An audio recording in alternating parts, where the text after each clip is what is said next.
Bonjour à toutes et à tous et bienvenue dans ce nouveau numéro du Journal de l'économie dont voici le sommaire. L'Angola opte pour une privatisation de ses compagnies publiques. La mesure concerne 171 entreprises qui seront cédées d'ici 2020.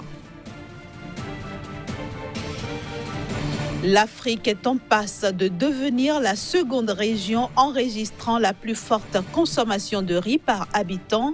Elle devrait augmenter de près de 5 kilos d'ici 2028. Enfin, le Cameroun va accueillir dans les jours à venir la première édition du Sahel Business Week destinée à booster l'activité économique au Grand Sud. L'Angola pourrait donc privatiser 86% de ses compagnies publiques d'ici 2020.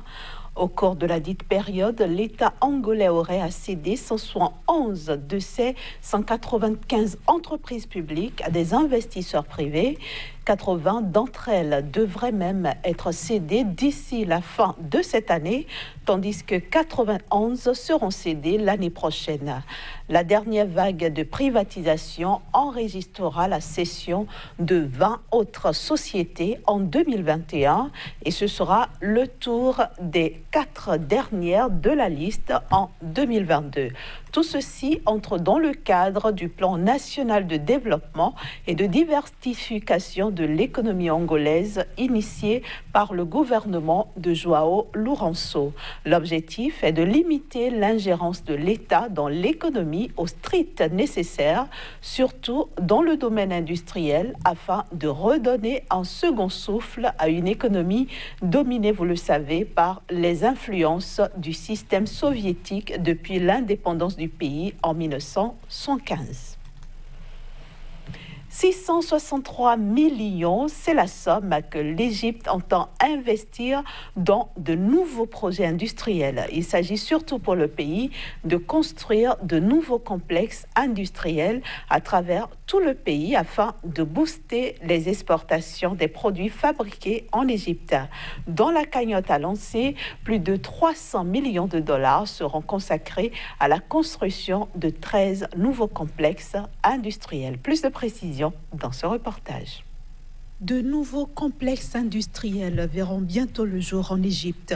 En effet, les autorités du pays annoncent vouloir investir 663 millions de dollars dans de nouveaux projets industriels. Selon le ministre des Finances, le nouvel investissement vise essentiellement à construire de nouveaux complexes industriels à travers le pays afin de booster les exportations des produits qui y sont fabriqués. D'après la même source, plus de 300 millions de dollars seront consacrés à la construction de 13 nouveaux complexes industriels, tandis que 360 millions de dollars seront consacrés à la mise en œuvre d'un programme visant à stimuler les exportations égyptiennes. Ce nouveau projet intervient alors que l'Égypte, qui sort lentement d'une crise économique qui l'a affaiblie, a entamé des réformes pour renforcer son économie et améliorer sa balance commerciale. En mai 2019, l'Agence centrale pour la mobilisation publique et les statistiques annonçait que le déficit commercial du pays avait enregistré une baisse de 24,6% en glissement annuel, passant de 4,42 milliards de dollars en mai 2018 à 3,32 milliards de dollars en mai 2019. Le dit programme devrait également accélérer la stratégie de création d'emplois du gouvernement d'Abdel Fattah al-Sisi dans un pays où le taux de chômage avait été estimé à 8,1% au premier trimestre 2019, en baisse par rapport aux estimations de la même période en 2018 où il était de 10,6%. Notons par ailleurs que les autorités égyptiennes espèrent réduire la dette publique du pays à 77,5% du PIB d'ici 2022, contre un taux estimé à 90,5% en juin dernier. D'ici 2028, la consommation de riz par habitant devrait augmenter de près de 5 kilos en Afrique, soit une croissance plus forte que dans toute autre région du monde. Si on en croit les dernières perspectives agricoles de l'OCDE-FAO, la quantité consommée sur le continent passera à 30,7 kilos par habitant contre 26,1 kilos sur la période 2016-2018. Ce niveau va permettre à l'Afrique de surplanter l'Amérique latine et les Caraïbes en tant que seconde région enregistrant la plus forte consommation par habitant après l'Asie-Pacifique. Pourtant, le continent africain ne produit à peine que 10% du riz mondial, ce qui signifie que la consommation future sera en grande partie satisfaite par des achats internationaux. En effet, les importations devraient exploser d'ici 2028, passant de 17 millions de tonnes à 29 millions de tonnes. La part de l'Afrique dans les importations mondiales devrait s'établir à 49% contre 35% actuellement. Le Cameroun va accueillir du 24 août au 3 septembre prochain la première édition du Sahel Business Week. Il s'agit d'un événement destiné à booster l'activité économique au grand sud du Cameroun qui regroupe les localités de Maroua, Ngaoudéré et Garoua. Nassis Oum, notre correspondant au Cameroun, est allé à la rencontre des initiateurs pour en savoir plus. Dans les régions septentrionales du Cameroun, le tableau post-Boko Haram n'inspire pas de perspectives réjouissantes. Si rien n'est fait, les conditions de vie des populations vont davantage se détériorer, prévient Daniel Kalbassou en conférence de presse à Yaoundé. Disposant d'une bonne connaissance des enjeux générationnels des traditions économiques locales et de leur mutation dans le temps, le banquier et son équipe portent le concept Sahel Business.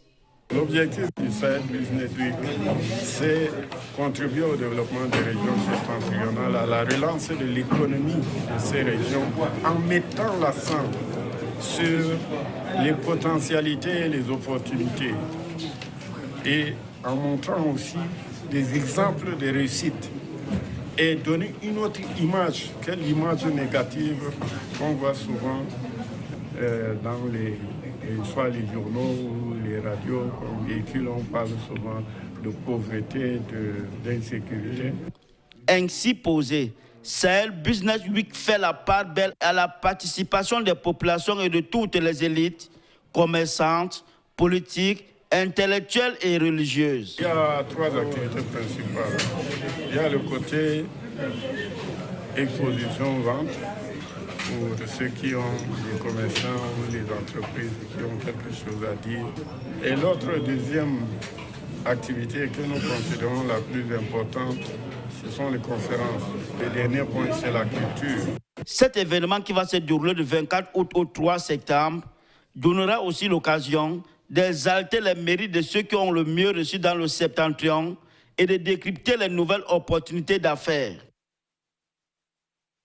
Partie de ce journal de l'économie, on retrouve Kazmik Pédia juste après une petite pause pour la suite. Bonjour Kazmik Pédia et bienvenue à vous. Bonjour Inès. Aujourd'hui, vous nous emmenez en Centrafrique. Alors, comment se porte l'économie de ce pays? L'économie de la Centrafrique se porte à merveille, se porte très bien, en tout cas pour le compte de l'année 2019, selon les statistiques pays et également les statistiques des institutions de Bretton Woods, notamment le Fonds monétaire international et la Banque mondiale. La Centrafrique devrait afficher une croissance robuste au cours de l'année 2019 avec un produit intérieur brut de l'ordre de 5,1% en termes donc de taux de croissance. Et il faut le dire, la Centrafrique est partie donc d'une crise depuis quelques années et aujourd'hui affiche une très bonne perspective. On note déjà au niveau du pays que en dehors donc de cette croissance forte qui affiche donc une bonne santé économique au niveau du pays, on note une véritable remontée des pressions inflationnistes à hauteur donc de 2,5%. un excédent budgétaire base engagement est donc compris autour donc de 2,6% du produit intérieur brut, bien évidemment, et une réduction donc du déficit du compte courant au niveau du pays qui affiche 5,01%, voilà, du produit intérieur brut. Ces indicateurs macroéconomiques affichent donc une santé très robuste donc pour un pays malade donc de la crise politico-sociale, un pays donc affecté par plusieurs années donc de dégel au niveau du social, mais aussi au niveau de la politique, mais qui au compteur affiche une très bonne santé économique. C'est un peu paradoxal, mais ici c'est les données macroéconomiques qui affichent donc cette santé-là. Alors, on sait que les institutions de Bretton Woods, justement, sont derrière la Centrafrique. Est-ce que c'est à ces institutions-là, justement, qu'on doit cette santé dont vous parlez? D'une part, oui, Inès, c'est ces institutions donc, qui ont tapé du poing sur la table. Il faut dire que les gendarmes donc, des données macroéconomiques à travers le monde ont dû donc poser leurs valises à Bangui pour véritablement reprendre le contrôle donc, d'un certain nombre de choses. Et aujourd'hui, la Centrafrique peut donc se féliciter d'avoir donc réussi les réformes engagées donc voulues par ces institutions de Bretton Woods qui ont été donc du côté du gouvernement pour véritablement accompagner l'État. Il faut dire qu'aujourd'hui, on note plusieurs programmes, plusieurs plans donc voulus par la Banque mondiale et surtout le Fonds monétaire international en vue d'afficher une très bonne performance. Entre autres, il y a déjà donc la reprise de certaines zones économiques en main par donc l'État central. On note également la collecte des recettes au niveau donc de ces zones-là qui aujourd'hui affichent au compteur de très bonnes performances en ce qui concerne donc la collecte des recettes au niveau du pays. La dette publique ici est un peu handicapée parce que le pays n'a pas encore repris totalement la confiance des partenaires techniques et financiers. Mais au-delà donc de cela, il faut déjà dire que le pays travaille quand même pour exporter, voilà, pour donc valoriser sa matière première, ce qui permet aujourd'hui aux recettes, au niveau du compte de l'État, le compte national, donc d'afficher une très bonne performance. Donc oui, la Banque mondiale et le Fonds monétaire international ont pu quand même essayer de redresser la pente, espérant certainement que la politique aussi fera pareil pour que véritablement la Centrafrique puisse retrouver un certain équilibre en ce qui concerne donc le développement. Alors, Kazmi Pédion, est-ce que tout ceci rassure que la Centrafrique ne va pas replonger dans une crise économique?